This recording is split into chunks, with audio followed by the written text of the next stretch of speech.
मित्रांनो, ज्या लोकांना किडनी स्टोनचा आणि पित्ताशयाचा त्रास आहे अशा लोकांनी हे औषध घ्यायचे आहे. या हे आहे सातू, याला तुम्ही जवसुद्धा म्हणतात. आणि हे आहे होलगे म्हणजे कुल्ती, आणि हे आहे सराटे. या तिन्ही वस्तू तुम्हाला एक तांब्यामध्ये रात्रभर भिजत ठेवायचे आहे.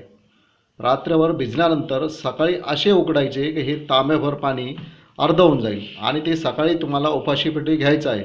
असं तुम्हाला हे 7 दिवस करायचं आहे. ज्यांच्या किडनीमध्ये स्टोन होतात, पित्ताशय स्टोन होतात, त्यांना हे औषध घ्यायचं आहे. हे औषध त्यांनी 7 दिवस घ्यायचं आहे आणि हे 3 महिन्यानंतर परत करायचं आणि 3 महिन्यानंतर परत करायचं. असं 3 डोस घ्यायचे. म्हणजे आयुष्यात तुम्हाला मूतखडा कधी होणार नाही आणि किडनी स्टोनसुद्धा होणार नाही.